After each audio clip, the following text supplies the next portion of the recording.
हमारी 7 सीटें हिंदुस्तान के अंदर 700 सीटों के बराबर काम करती है। राहुल गांधी को नींद में भी, ख्वाब में भी असदुद्दीन अवैसी नजर आ रहे हैं। चाहे उसमें राजा सिंह जैसे लोग हों, हम उनको अपनी तलवे की नीचे रखते हैं, अपने तलवे के नीचे। चाहे इंशाअल्लाह इस बार ये सीट हम 40,000 वोटों से जीतेंगे। ये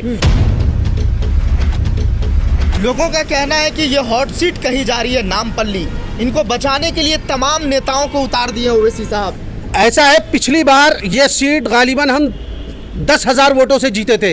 इंशाअल्लाह इस बार ये सीट हम 40,000 वोटों से जीतेंगे। ये हम आपको बता रहे हैं। माजिद हुसैन साहब नौजवान हैं, उन्होंने काम करा है, मेयर रहे हैं, उन्होंने बहुत काम करा है। यहाँ ज़मीनी हकीकत क्या है आप लोगों से जाकर पूछिए भाई।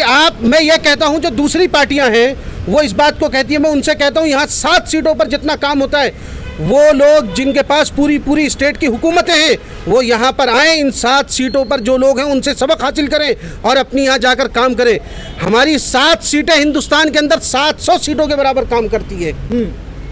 लोगों का कहना है जिस तरह से बीजेपी यहाँ पर कई चुनाव प्रचार कर रही है, हेमंत विश्व शर्मा कह रहे हैं कि अगर हमारी सरकार बनती है तो हम रामलला के दर्शन करवाएंगे। आपकी पार्टी क्या करेगी यहाँ के लिए?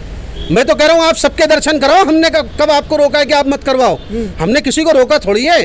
अरे भाई, किसी का अगर मजहबी अकायद कहीं पर जमता है वो वहाँ पर अपने। आपकी पार्टी क्या करवाएगी? हमारी पार्टी तो बीआरएस के साथ है। हम हिंदू मुस्लिम की राजनीति नहीं करते। हमारे पास मजहबी राजनीति नहीं है। हमारे पास क्या है, हम कॉलेज खुलवाएंगे, हम हॉस्पिटल खुलवाएंगे, हम पुल बनवाएंगे, हम यूनिवर्सिटियां बनवाएंगे, हम बच्चों को पढ़ाएंगे, अमेरिका भेजेंगे, कनाडा भेजेंगे। जितना तालीमी निज़ाम होगा वो बेहतर करा है और बेहतर करेंगे।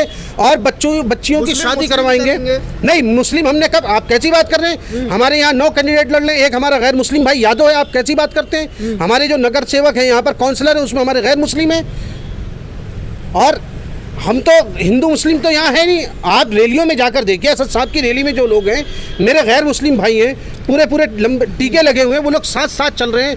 वो लोग कह रहे हैं हम असद साहब के लिए अपनी जान निछावर करने के लिए तैयार हैं। तो मैं तो दिल्ली से आया हूँ। जब मैंने ये चीज़ देखी कि हैदराबाद के अंदर हिंदू मुसलमान सिख ईसाई में ऐसी मोहब्बत है, मेरी तो आंखें खुल गई। मैं फिर कहता हूँ, जो लोग नफरत की राजनीति करते हैं, चाहे उसमें राजा सिंह जैसे लोग हों, हम उनको अपनी तलवे की नीचे रखते हैं, अपने तलवे के नीचे। चाहे कोई भी हो, हम बिल्कुल भी मजहब की राजनीति बर्दाश्त नहीं करेंगे।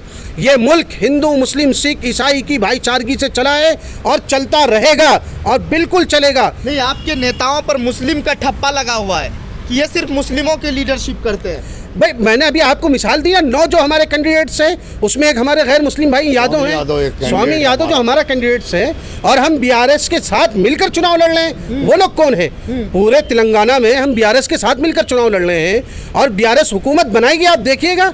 और बीआरएस के साथ हुकूमत बनाकर और गरीबों के लिए काम जैसे पिछले 9 साल में हुआ वैसे ही होगा। उत्तर प्रदेश में 100 सीटों पर आपकी पार्टी चुनाव लड़ती है, बिहार में तकरीबन 25 सीटों पर लड़ती है, और यहाँ पे 9 सीटों पर क्यों सिमट जाती है? देखिए, बिहार में 25 सीटों पर लड़ना और उत्तर प्रदेश में 100 सीटों पर लड़ना पार्टी की पॉलिसी है।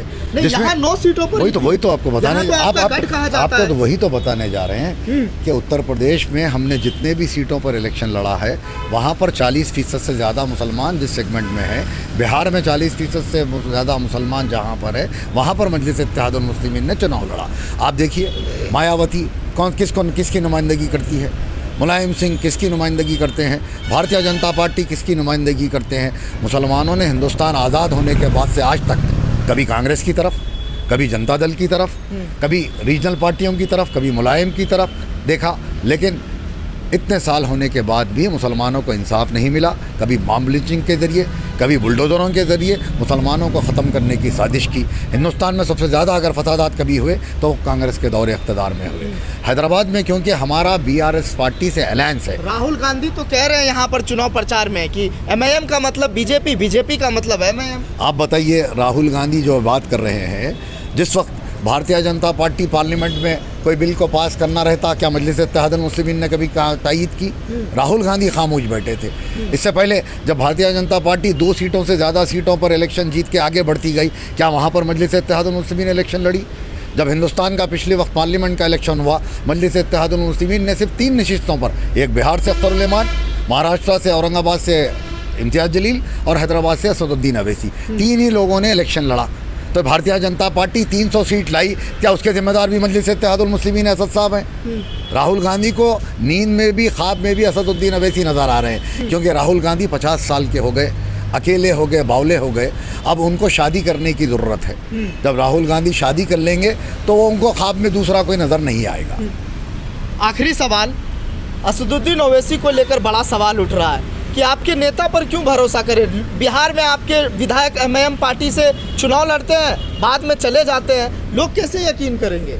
कर्नाटक के अंदर कांग्रेस की गवर्नमेंट थी, 10 एमएलए भाग गए पार्टी से निकलकर, मध्य प्रदेश के अंदर भाग गए, गोवा के अंदर भाग गए, तेलंगाना में भाग गए। तो भाई कहाँ कहाँ भगाओगे? हमने तो पहली मरतबा वहाँ खाता खोला। जो लोग लेकर भागे उन्हें पता है क्यों लेकर भागे, हमें तो ऐसी ज़रूरत नहीं थी। भाग गए, हमारे पास तो और लोग आएंगे नहीं। अख्तर उल ईमान जो हमारे वहाँ के एमएलए हैं, उनके साथ चार उम्मीदवार वहाँ से कामयाब हुए थे। यही कांग्रेस ने 5-5 करोड़ रुपए देके उनको खरीदा।